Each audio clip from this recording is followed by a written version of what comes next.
අයිබෝන් LED Help Educational YouTube channel එකට අදත් ඔයාලව සාදරයෙන් පිළිගන්නවා.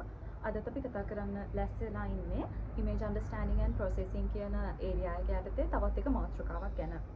ඒ තමයි morphological image processing කියන්නේ. morphological image processing එහෙම නැත්නම් morphology කියන්නේ.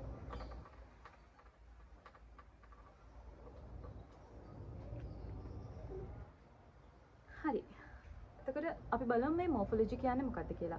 morphology කියන එකේ තේරුම තමයි රූප විද්‍යාත්මක කියන එක. ඒ කියන්නේ ඇත්තටම මේ morphology කියන දේ මුල් කාලේදී භාවිතා කරේ biology stream එක යටතේ.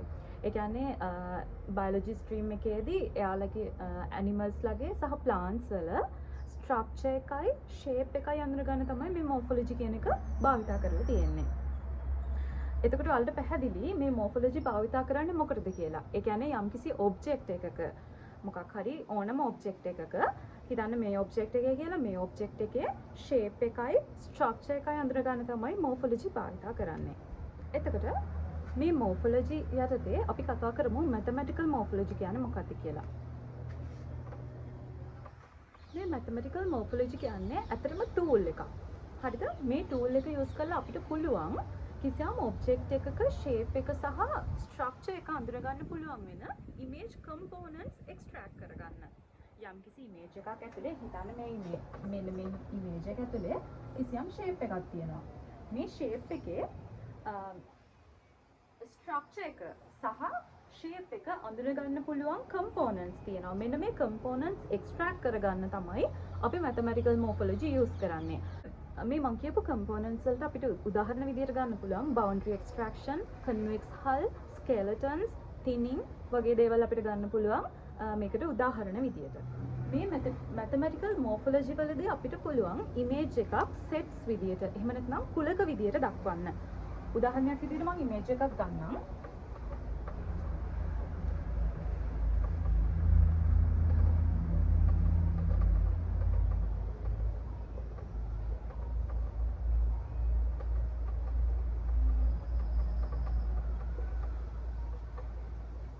මේ image එක ගමු අපි. මේ image එකේ අපි indexes දාගමු. මේ විදිහට.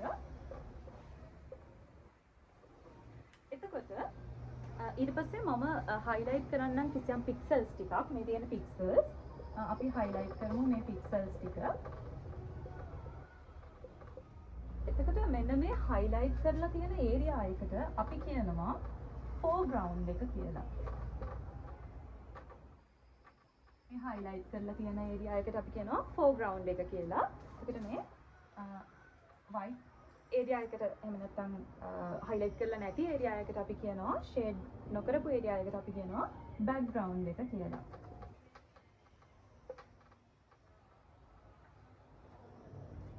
මේ තමයි අපේ object එක. මේ object pixels අපි ලියාගත්තොත් coordinates වලින් අපිට ලියා ගන්න පුළුවන් මෙන්න මේ විදිහට. coordinates කියන්නේ මේ pixel එකේ coordinate එක 0 0. මේ pixel එකේ coordinate එක 0 1. ඒ විදිහට අපිට මේ highlight කරපු object එකේ coordinates ටික ලියා ගන්න පුළුවන් 1 0. ඊට පස්සේ 1 1. x and y coordinates. ඊට පස්සේ 1 2. සහ 2 0. මේ විදිහට අපිට මෙයාගේ coordinates ටික ලියා ගන්න පුළුවන්. මෙන්න මේ coordinates ටික අපිට set එකක් විදිහට denote කරන්න පුළුවන්. හරි. දැන් මෙන්න මේ x කියන එකේ complement එක ගත්තොත් ඔයාලා දන්නවා x කියන එකේ complement එක කියන්නේ ඒකේ object එකට අදාළ pixels හැර අනිත් ඒවා. ඒ කියන්නේ උදාහරණ විදිහට complement කියනකොට ඔයාලා දන්නවා gates වලදී not gate එක ගත්තොත් ඒ කියන්නේ complement එක. කිසියම් එකක not එක කියන්නේ ඒකේ complement එක. ඒ වගේ මේ x ගේ complement එක අපි ගත්තොත් x ගේ complement එක අපි ලියාගත්තොත් ඒ කියන්නේ මෙන්න මේ object pixels හැර ඉතුරු pixels ටික. උදාහරණ විදිහට අපිට ලියා ගන්න පුළුවන් 0 0. 0 1 මෙන්න මේ විදිහට අපිට මෙයාගේ කම්ප්ලිමන්ට් එක ලියා ගන්න පුළුවන්. ඒ කම්ප්ලිමන්ට් එක අපිට කුලකයක් විදිහට එහෙම නැත්නම් සෙට් එකක් විදිහට මාක් කරන්න පුළුවන්. ඒ වගේම අපි දන්නවා කිසියම් දෙයක් කුලකයක් විදිහට ලියා ගන්නවා. එහෙම නැත්නම් සෙට් එකක් විදිහට ලියා ගන්නවා කියන්නේ අපිට පුළුවන් මේ සෙට් එකට යූනියන්, ඉන්ටර්සෙක්ෂන්, ජොයිනින්, ඩිස්ජොයිනින් ඒ වගේ ඔපරේටර්ස් දාන්න. එතකොට මේ ඉමේජ් එකක් දැන් අපි කුලක වලින් ලියාගෙන තියෙන නිසා අපිට පුළුවන් මේ ඉමේජ් එකටත් ඒ කිව්ව වගේ යූනියන්, ඉන්ටර්සෙක්ෂන්, ජොයිනින් වගේ ඔපරේටර්ස් යොදන්න. මේ මෝෆොලොජි ගැන කතා කරද්දී අපිට ගොඩක් ඉම්පෝර්ටන්ට් පොයින්ට් එකක් තියෙනවා. ඒ තමයි ස්ට්‍රක්චරින් එලිමන්ට් කියන්නේ. ස්ට්‍රක්චරින් එලිමන්ට් එකටම අපි කියනවා කර්නල් එක එහෙම නැත්නම් මාස්ක් එක කියලා. කර්නල් එක එහෙම නැත්නම් මාස්ක් එක කියලා. එතකොට මේ ස්ට්‍රක්චරින් එලිමන්ට් එක එහෙම නැත්නම් කර්නල් එක එහෙම නැත්නම් මාස්ක් එක කියන්නේ තව එක ඉමේජ් එකක්මයි. ඒකත් ඉමේජ් එකකටම සමාන දෙයක්. එතකොට මේ ස්ට්‍රක්චරින් එලිමන්ට් එකේ ෂේප් එක වෙනස් වෙන්න පුළුවන්. ඒ ස්ට්‍රක්චරින් එලිමන්ට් එකේ ෂේප් එක ඕනම ෂේප් එකක් වෙන්න පුළුවන්. හිතන්න මෙන්න මේ වගේ ෂේප් එකක් වෙන්න පුළුවන්. හරි? එහෙම නැත්නම්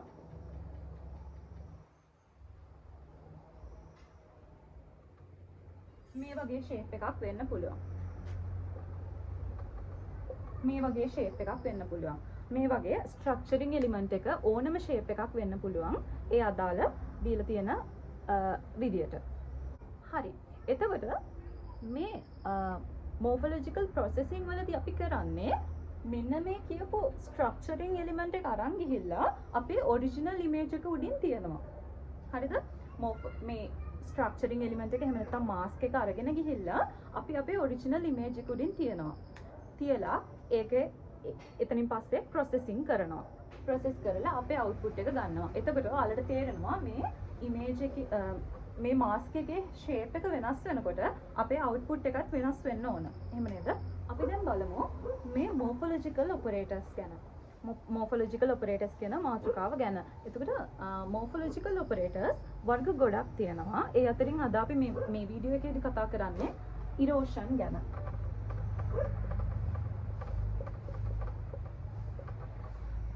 ඉරෝෂන් කියන්නේ සිංහලෙන් ඛාදනය කියන එක. එතකොට මේ ඉරෝෂන් ඔපරේටර් එකේදී වෙන්නේ අපි ළඟ තියෙන ඔරිජිනල් ඉමේජ් එක ඛාදනය වෙලා එහෙම නැත්නම් ඉරෝඩ් වෙලා අලුත් ඉමේජ් එකක් හැදෙන එක. මම උදාහරණයක් විදිහට ඉමේජ් එකක් ගන්නම්.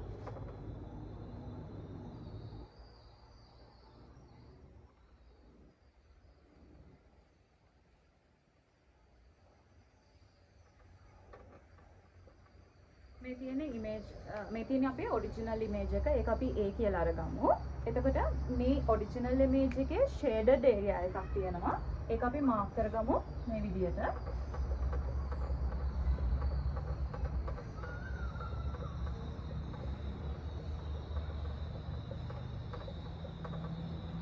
මේ තමයි අපේ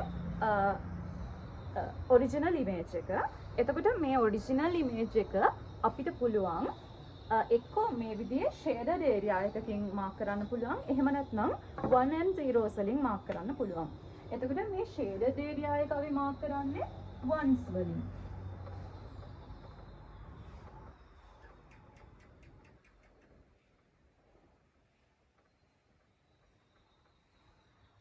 ෂේඩඩ් ඒරියා එක එහෙම නැත්නම් ෆෝග්‍රවුන්ඩ් එක අපි මාක් කරන්නේ 1s වලින්. එතකොට අපේ බෑග්ග්‍රවුන්ඩ් එක අපි මාක් කරන්නේ 0s වලින්. මේ විදිහට. එතකොට ඔයාලට එන ප්‍රශ්නයකදී මේ ඔරිජිනල් ඉමේජ් එක තියෙන්න පුළුවන් එක්ක 1 and 0s වලින්. එහෙම නැත්නම් මේ වගේ ෂේඩඩ් ඒරියා එක සහ අන්ෂේඩඩ් ඒරියා එකකින් තියෙන්න පුළුවන්. එතකොට අපි ගමු ඊළඟට අපේ ස්ට්‍රක්චරින් එලිමන්ට් එක. එහෙම නැත්නම් අපේ මාස්ක් එක.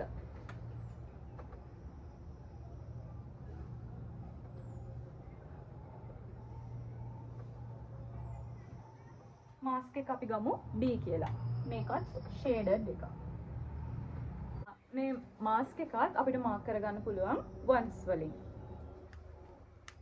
මේ මාස්ක් එකේ ඔක්කොම සම්පූර්ණ ඒරියා එක ෂේඩඩ් නිසා අපිට වන්ස් වලින් එක රිප්ලේස් කරගන්න පුළුවන්. එතකොට දැන් මේ ඉරෝෂන් කියන එක අපිට මෙන්න මේ විදිහට සිම්බල්ස් වලින් මාක් කරගන්න පුළුවන්. A මේ සිම්බල් එක B. මේක අපි කියනවා A erode B කියලා. අපි මේ අපිට පුළුවන් මේ ඉරෝෂන් එක මාක් කරගන්න A erode B කියලා. හරිද? අපි මෙන්න මේ සිම්බල් එක තමයි භාවිත කරන්නේ ඉරෝෂන් කියලා පෙන්වන්න. අපි දැන් මේකට අපේ මාස්ක් එක තියනවානේ, මාස්ක් එක එහෙම නැත්නම් අපේ ස්ට්‍රක්චරින් එලිමන්ට් එක තියනවානේ. මේ ස්ට්‍රක්චරින් එලිමන්ට් එකට තියෙනවා ස්ටාර්ටින් පොයින්ට් එකක්. ඒ ස්ටාර්ටින් පොයින්ට් එක අපි හිතමු මෙතන කියලා. මෙන්න මේකට අපි කියනවා ඔරිජින් එක කියලා. අපි මේ ස්ටාර්ටින් පොයින්ට් එකට අපි කියනවා ඔරිජින් එක කියලා. එතකොට මේ ස්ටාර්ටින් පොයින්ට් එක සාමාන්‍යයෙන් ස්ට්‍රක්චරින් එලිමන්ට් එකක් දෙනකොට ඒකේ ඔරිජින් එක මාක් කරලා තියෙනවා. මෙතන තමයි ඔරිජින් එක කියලා. එතකොට ඒ ඔරිජින් එක මත පදනම් වෙලා තමයි අපි ප්‍රොසෙස් කරන්නේ. හරි. දැන් අපිට තියෙන්නේ මෙන්න මේ අපේ ස්ට්‍රක්චරින් එලිමන්ට් එක අරන් ගිහිල්ලා අපේ ඔරිජිනල් ඉමේජ් එක උඩින් තියන්න. ඒ ඔරිජිනල් ඉමේජ් එක උඩින් තියලා ඒ ඔරිජිනල් ඉමේජ් එක උඩ එහෙට මෙහෙට මූව් කරලා අපිට අදාළ අවුට්පුට් එක ගන්න පුළුවන්. හොඳයි. එතකොට මේ ඉරෝෂන් වලදී අපි කරන්නේ අපි ළඟ තියෙන මෙන්න මේ මාස්ක් එක එහෙම නැත්නම් ස්ට්‍රක්චරින් එලිමන්ට් එක අපේ ඔරිජිනල් ඉමේජ් එක උඩට ගෙනත් තියලා අපි බලනවා මේ මාස්ක් එකට හරියටම ගැලපෙන තැනක් කොතනද මේකේ තියෙන්නේ කියලා. ඔරිජිනල් ඉමේජ් එක ඇතුලේ මේ මාස්ක් එකට හරියටම ගැලපෙන තැනක් කොතනද තියෙන්නේ කියලා අපි චෙක් කරනවා. ඒක කරන්න අපි ස්ටාර්ටින් පොයින්ට් එක විදියට ගන්නවා මෙන්න මේ පික්සල් එක. මේක අපි හිතමු 00 කියලා. අපි දැන් කරන්නේ මේ මාස්ක් එක අරගෙන ඇවිල්ලා මේ ස්ට්‍රක්චර් මේ අපේ ඔරිජිනල් ඉමේජ් එක උඩින් තියනවා. මෙන්න මේ විදියට. හරිද? දැන් හොඳට බලන්න. මෙයාව ගෙනල්ලා මේක උඩින් තිබ්බට පස්සේ මෙතන පර්ෆෙක්ට් මැච් එකක් තියනවද? නැහැ නේද? මේ අපේ මාස්ක් එකේ මේ ඔක්කොම පික්සල්ස් ටික ෂේඩ් වෙලා තියෙන්නේ. නමුත් එයාව ගෙනල්ලා මේක උඩින් තිබ්බම මෙයාගේ මේ පික්සල්ස් 4 විතරයි ෂේඩ් වෙලා තියෙන්නේ. අනිත් පික්සල්ස් මේ පහම ෂේඩ් වෙලා නැහැ. ඒ කියන්නේ මෙයාට මේ ටික මේ කොටස ගැලපෙන්නේ නැහැ. එහෙමනම් අපි මොකද කරන්නේ? අපි එක පික්සල් එකක් ඉස්සරහට ගිහින් බලනවා. එක පික්සල් එකක් මේ පැත්තට ගිහින් බලනවා. එක පික්සල් එකක් මේ පැත්තට ගියාම එයාව දැන් එන්නේ මෙන්න මෙතනට. හරි. දැන් බලන්නකෝ එතන පර්ෆෙක්ට් මැච් එකක් තියනවද කියලා. එතනත් පර්ෆෙක්ට් මැච් එකක් නැහැ නේද? මොකද මේ ඒරියා එක විතරයි ෂේඩ් වෙලා තියෙන්නේ. මේ පික්සල්ස් දෙකක් අඩුයි. ඒ දෙන්න ෂේඩ් වෙලා නැහැ. එහෙමනම් අපි කරන්නේ දැන් ආයේ මේ ඉමේජ් එකේ ඉස්සරහට යන්න ඉඩක් නැහැනේ. ඒ නිසා අපි කරන්නේ ඉමේජ් එකේ පහළ පික්සල්ස් වලට යනවා. එයා ආපහු මෙතෙන්ට ඇවිල්ලා මෙතනින් පටන් අරගෙන පහළ පික්සල්ස් වලට යනවා. පල්ලෙහා පික්සල්ස් වලට යනවා. එතනත් පර්ෆෙක්ට් මැච් එකක් නැහැ.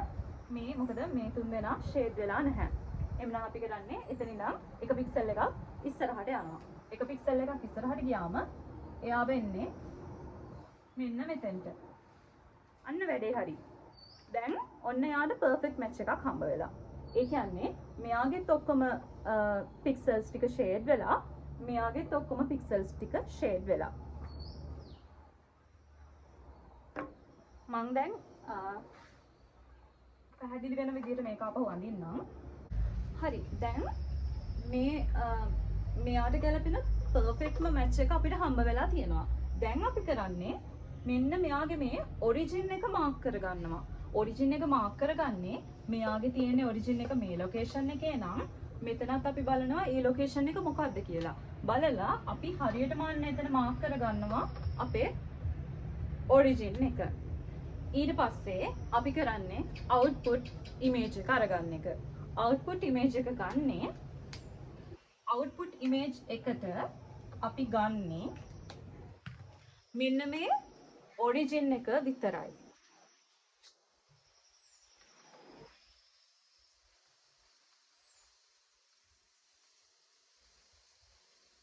මේ ඔරිජින් එක විතරයි අපි highlight කරන්නේ. එහෙම නැත්නම් shade කරගන්නේ.